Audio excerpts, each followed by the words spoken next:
Stop it. You're not starting over. This is a journey. In a journey, you got one of them. Your life is the journey, right? You don't get a reset. When it's done, it's done. So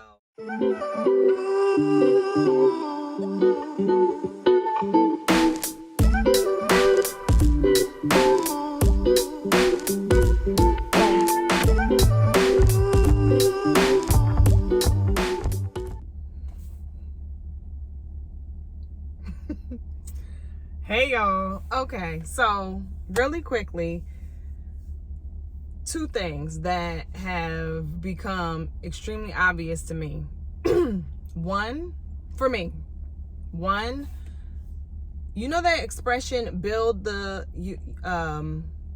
plane while you're flying it? I've used it before many times. Sure, you have as well. That's where I'm at right now. That's where I'm at. If you saw my previous videos, you saw me talk about dealing with this sciatica, which I still have not gone to see anybody yet. I'm gonna go, but I think it's sciatica. And I said that I was going to reel things back and like follow a routine at home, stretching, light exercise, and work my way back.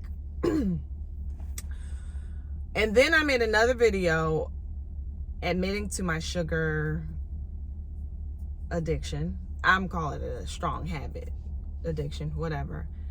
And last night I did one of my dose of stretch videos, which I was doing for a while and then I stopped doing it. I'm always stretching in some regard, but not like as intentional, right? So last night after I was doing the stretching, I was just saying to myself, you know, this one, it feels good. On the other hand, this feels like a few steps back. Like if your body literally feels tighter, achier, and I got a massage yesterday too. So it just was like, hey, you're gonna have to switch this up. Once you stopped going to the gym, eating, like, okay, sorry y'all, I'm trying not to be like all blah. Once you paused going to the gym, that threw off everything. That threw off the water, that threw off the supplements, the vitamins, that threw off your eating. And it threw it off because they were all kind of clamped together as a part of your system for the day. The water became harder to drink a gallon. I'm thinking because I wasn't doing all the other things. Like if I'm not really working out, I'm not as thirsty. I would drink maybe about a third of the gallon. I got it here. A fourth or a third of the gallon in the gym alone. And then like the vitamins that I take, like for instance, I take a trace mineral. You have to drink a good amount of water. So if you're not doing that, it's gonna knock the water down, and then that's gonna make you feel sluggish, and then like it became this domino effect. But in my mind, I'm like, okay, you're gonna get back on track with that. Right now, you're attempting to solve for this whole sciatica thing. But what was happening was the pain of the sciatica was subsiding because I wasn't doing as much movement. On one hand, maybe my body needed that. On the other hand, what I do know about sciatica, at least in the past for me, when I did go to like a physical therapist and a neurologist and stuff like that, is that one of the best ways to help it is to strengthen, in my case, strengthen my back muscles. So I'm saying all that to say, to solve the problem of sciatica is not doing anything, because I wasn't following the routine that I came up with.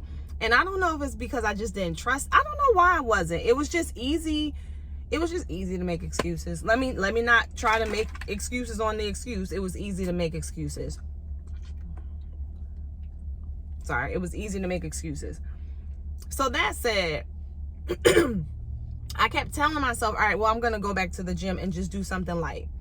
But I realized that the longer I stayed away from the gym, the more like intimidated I started getting, like, oh my God, what if I go there and I try to do a workout and it doesn't work? Like, I'm in my headspace. And so finally, I was talking to my husband the other day, and I said, it's really true that it really only takes a few days of not doing your working out and your, whatever form of fitness you do. It really does seem to be true that if you go really like 4 or 5 days of not doing that, not focusing on the eating, not focusing on, like, it really seems to not reset, but maybe throw you back a few steps. Like, I could feel it. And Joe, my husband, he said, it's funny because when you were working out last week or whenever it was, you weren't complaining about these aches. You weren't like, everything was just, you were doing good. So I realized that I'm probably better off pushing through with what I was doing and making adjustments literally in the moment than stopping all of that and trying to, like, come up with this new temporary plan. So for instance, I'm about to go to the gym now. If I feel any type of sensation or whatever, then I'll just have to readjust what I'm doing with the workout, as opposed to, I'm not going to do the workout for a few weeks until I'm just going to have to take my chances with it and build this plane, while I'm flying it. I do intend to get into a physical therapist so that I can make sure that I'm not, I don't want to injure myself, which I don't think I'll injure myself. But I also want to learn what I can do to make this better. And coincidentally, it seems the same with not being consistent with going to God and with going to my word. Like, even if you go a few days and you don't connect, it's like you could feel it. It's like it seeps in. For me, it seeps in my mental. For me, it seeps in my mental space. Thankfully, I don't go real far without talking to God, but there were a couple of days where I didn't go to his word and I could tell the difference. So I just had to throw that in there because it was definitely noticeable. So you have that happening, and you have me not sticking with this regimen, and it had a huge impact. So I decided today, I said, I'm gonna get up and I'm going to just start over. So I got my protein drink. I have my supplements that I'm about to take. I got vitamin B, C. I already took D3 and K2, omega 3 fish oil. I already took that. I have a probiotic and I have trace mineral. I have my water, which says every step sharpens me. This journey is continuous and I keep moving forward, because I was thinking of what did I want to put on there. And at first I was like, I need to say something about resetting, because, I got to approach this differently. But then I was like, I'm not resetting. Like, stop it. You're not starting over. This is a journey. In a journey, you got one of them. Your life is the journey, right? You don't get a reset. When it's done, it's done. So your life is the reset. Your life is the journey, and you will have moments where you got to recalibrate. That's all. You got to pivot. You got to, recalibrate. You got to go in a different direction. You got to kind of figure some things out. So stop making it seem like every setback or every stop sign, every whatever is this setback. Like, no. And so that's why I put this journey is continuous and I keep moving forward. And every step sharpens me. Every step can sharpen you if you choose to take the gems of wisdom from it. And I do my best. To learn from my life, learn from my steps, I do my best. I don't always get it right, but I do my best in grabbing those gems of wisdom, because to me, that's where true growth comes from. So yeah, so I'm gonna go to the gym. I'm not going to change the workout, but I might be mindful of the weight that I use, and I'm just gonna really be paying attention to how my leg is feeling. The other thing that I'm gonna do, because of me doing my dose of stretch video last night, it inspired me to get back started with that.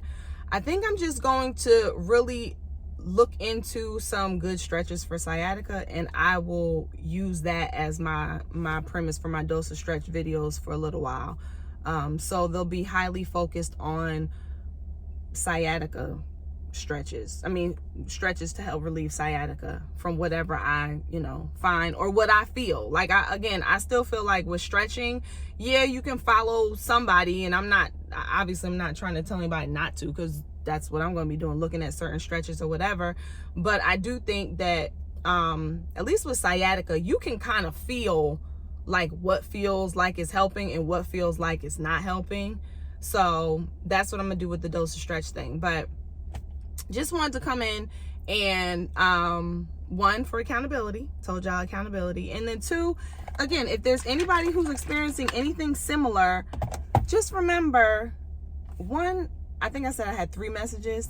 I guess to stop saying reset and look at recalibrating, that will probably be a message. So don't look at everything as a start over, as a do-over. Just recalibrating, okay? And then the other one was what? Build the plane while you fly it. Unless it's a real plane. Make sure that that joint is built to the T before you fly a real plane. But in life, sometimes you really do just have to kind of go with it and just make the adjustments as you move. Waiting for it all to line up right and be perfect and not be painful or not be uncomfortable or not be what you, waiting for it to not be what you don't want it to be, or waiting for it to be what you want it to be, you might be waiting for a long time. And that's what I'm realizing. Like, this is like, I gained some weight back, like, and this is a matter of like a week. It's like in a week, so much has changed, right? So my son is calling me. In a week, so much has changed, and I'm just like, I'm not here for it. Like, I got stuff to do. My birthday's in December. My husband wants to take me on a cruise with him. I'm like, I'm not here for it. I got to lose this weight. I got to get this achiness out of me. I'll talk to y'all about this whole fibromyalgia thing in a whole nother video, because that's a whole nother other. I'm not beat for my own excuses or for these long pauses. So hopefully this was not a ramble. I'm gonna head to the gym. But first I'm gonna see why my son keeps calling me. And you all go out there and be great, because you are, because God is great and he created you. All right, see you soon. Bye. Okay, so quick note. First of all, I should have put my scarf on before I went in, but y'all see these roots. I done sweat out the roots. But that just goes to show you that I got in a workout. I could have been did this, y'all. I just wanted to come in and say that, yep, I'm about to put my scarf on. That's right, because I need to lay my roots down. I could have did this. I could have been did this. Yep, you can see my, don't worry, those the underarm is about to be worked out. All this stuff, I would normally be like a little self-conscious showing it, but this is a part of the journey. Y'all gonna see all that. One day I'm gonna be doing a video, you're gonna be like, wait a minute, look at Carrie's muscles.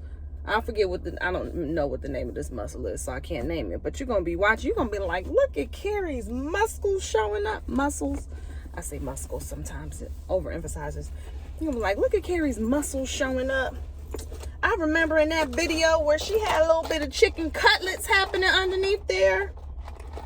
So, real quick, I don't know why I keep saying real quick, but I could have did that. The workout that I just did, I could have did it.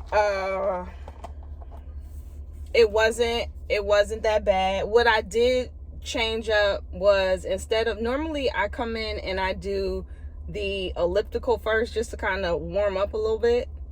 And instead of doing the elliptical, I did the treadmill.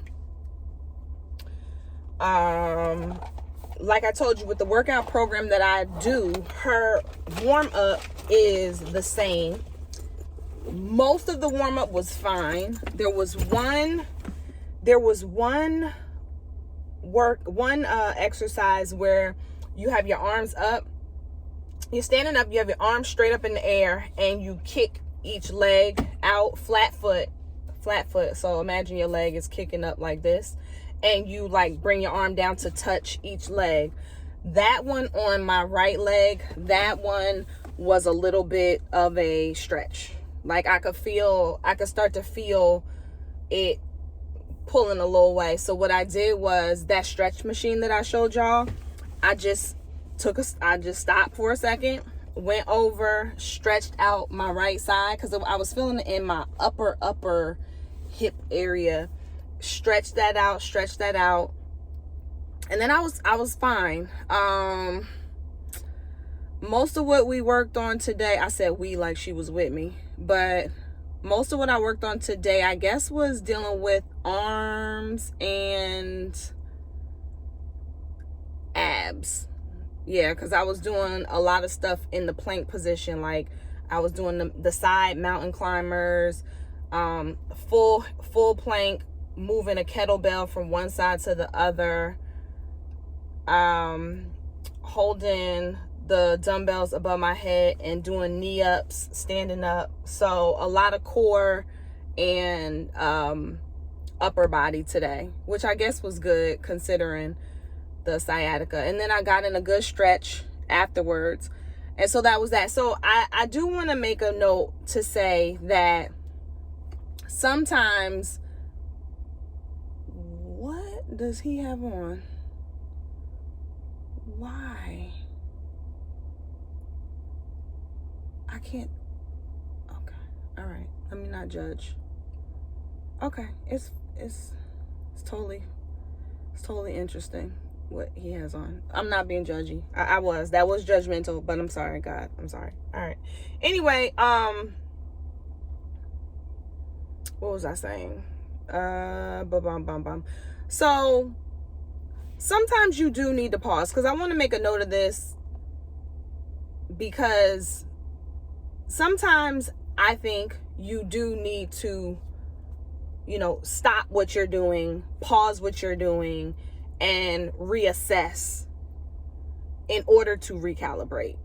Well, I guess you have to do that all the time. You're gonna have to pause. Hold up, let's clean this up. You're gonna have to pause to reassess and determine if you need to, I guess, continue to stay in that pause or stop, or to recalibrate. Because I don't want to give the impression that I think that you should never, stop something, especially if obviously it brings you harm or danger or injury or what have you. Obviously right now I'm talking about with your body. And at the same time, I think it's equally important in your assessment to determine if you are pausing, if you're doing a continuous pause because you really need to, or because it's easier and more comfortable, like you're making an excuse. So for me, originally that pause was needed. It was necessary, because I genuinely was in pain. I reassessed, but I wasn't realistic with my I guess my plan of action, knowing myself and really tapping into what was going on with my body. Like I could have come to the gym and tried stuff out sooner, because I'm also smart enough to know, like, if I do something and it's hurting, to stop. You know what I'm saying? So I made my reasoning justify the length of my pause, if that makes sense. So you can only decide that. Only you can determine if your pause is really needed and if the length of the pause that you have happening is needed. Because you might be able to just quickly recalibrate and go in a different direction. So that was what I learned in there. I am glad that I went. I will be back either tomorrow or the day after. And yeah, so here we go, back to the regimen. I am gonna have to do a little bit of thinking about this whole eating every 2.5 to 3 hours, only because I know it worked for me when I did it before. But the only reason that I am reconsidering it is because I watched this video. God, see, here you go. I watched this video of this guy who was a trainer, and he was talking about how that's not necessary. That's not necessarily necessary. That's not necessary. That's not necessary for you to lose weight and to build muscle. So this is going to be a research, discovery. Right now, I'm comfortable doing it the way that I was doing it because I just did it before and it worked. But I want to be solid on it. Like, I want to really understand why it works and make sure that that's the best way for me to be doing it. But in the meantime, until I figure it out, I'm going to be eating my protein, my complex carbs, and my veggies every 2.5 to 3 hours. I'm tempted to add another workout routine in because the people I said this is going to be a quick video. I'm sorry. If you're still here, thank you. If not, I'm working on my rambling. But this is how I would talk to you if you were sitting here with me. I used to do, what's it called? RI28. But then the two guys who did it together, they kind of split ways. And now you have Mr. and Mrs. 2 weeks out. And then RI28, he still does his thing. So I have purchased both of I got their program together. I got each one of their programs separate. And Mr. and Mrs. 2 weeks out is about to start another round tomorrow of their program. And he kind of hooked me because he was like, I lost 20 pounds. If you want to lose 20 pounds, join in. So I'm like, So I sent it to my husband to see if he wants to do it because we did RI28 together before. So I might add that in because the workout routine I'm doing now, she's heavy with, I'm trying to think of her name, Guam Fitness. She's heavy with the weights and she's just consistent, like does the same thing. And I'm not mad at that. Like, I've learned how important that is. She doesn't do like HIIT. And so there's not a lot of, dare I say, like jumping around and bopping around. Whereas my recollection of Mr. and Mrs. 2 weeks out, like they'll have you doing jumping jacks or burpees. Not that I'm excited to do either one of those. Jumping jacks are hard. Like, don't trip. Jumping jacks, back when you were a child, they're nothing. When you older, and jumping jacks are a beast. But they do stuff like that. Their circuits involve that. So sometimes I'm wondering if I need a little bit of that in my regimen, but I don't want to get myself thrown off, right? So I'm trying to figure that out. So we'll see. I think it's a good dilemma to have, to figure out if I'm gonna do one workout program or two. So either way, I'm gonna definitely be doing Guam's because I'm determined to get through the rest of her program. I did her first week. I was good. Did the first day of the second week, and that's when I stopped. So today was the second day of what would have been the second week. And her program, I believe, is either 4 weeks or 6 weeks. I can't remember what I'd have to look in the app. So I'm determined to finish hers either way. And that's all. So I'm gonna go and get me a salad with some protein, some chicken. That's the other thing. Well, whatever. That's a whole nother conversation. All right. So hopefully you all have drank some water today, got some good food in you, moved your body, said a prayer or two, loved on your loved ones, got some work done, was productive, and whatever else you wanted to do. All right. I'm going to go because now I'm rambling. See y'all later. Bye.